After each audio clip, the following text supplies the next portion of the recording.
we normally think about droughts as slowly evolving events that take a few months to start and often last for several months or even seasons. But a newer concept that's been around for maybe a decade or so is flash droughts, which start much more rapidly, and that's why they have perhaps bigger impacts, at least in the short term. And they evolve rapidly because there are sudden deficits in rainfall, in precipitation, but also they're often accompanied by high temperatures that rapidly deplete the moisture in the soil through evapotranspiration.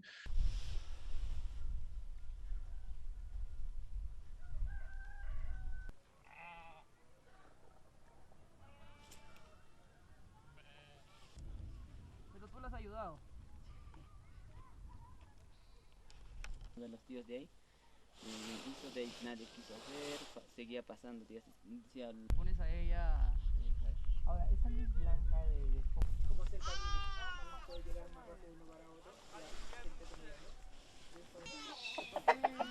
el relámpago eso.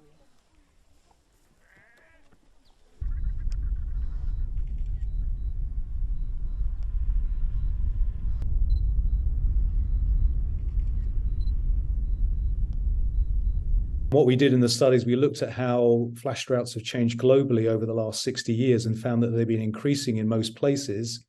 And we're starting to see a transition between flash droughts that evolve rapidly and the usual kind of slower onset droughts. So this transition is happening in many places, including in Europe.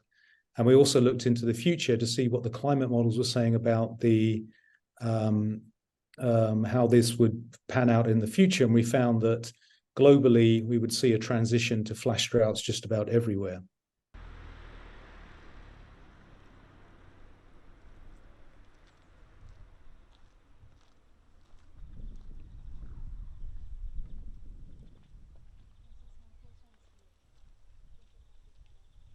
Où ils peuvent remettre les poissons. Ici.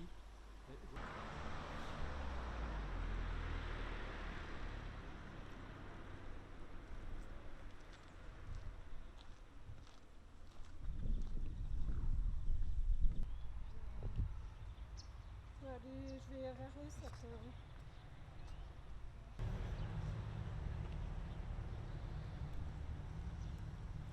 We're seeing it everywhere, but we tend to see it more in those kind of tropical, wet tropics and semi-arid lands. But we also see it in the mid-latitudes where essentially most of Europe sits and across other places in the world. So there are a few hotspots, as I mentioned, in Europe where we don't necessarily get that many flash droughts, but they're becoming much more common.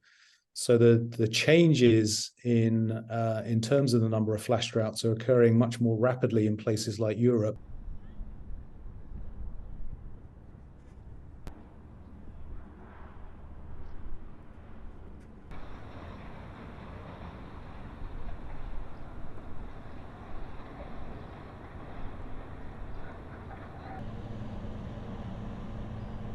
Just thinking if a drought development takes 3 months to develop or something, it's a slow process. So the crops can probably build up some sort of resistance or prepare to survive. But it's like, and also the same for society. But if it's coming too quick, too unexpectedly fast, then both the ecosystem, the crops and the society will not actually have time. It will struggle to respond or to adapt to the new conditions.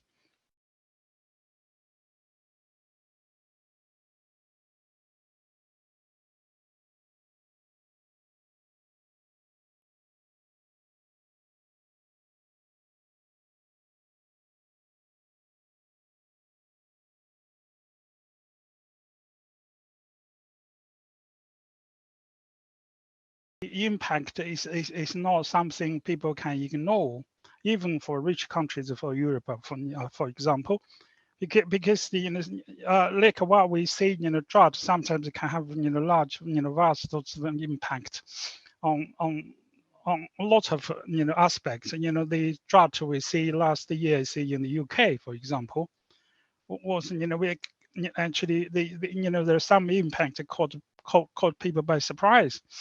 There was fires, crop damages. So even for a country like the UK, events like that, so you can see very sort of strong impact and severe damages occurred.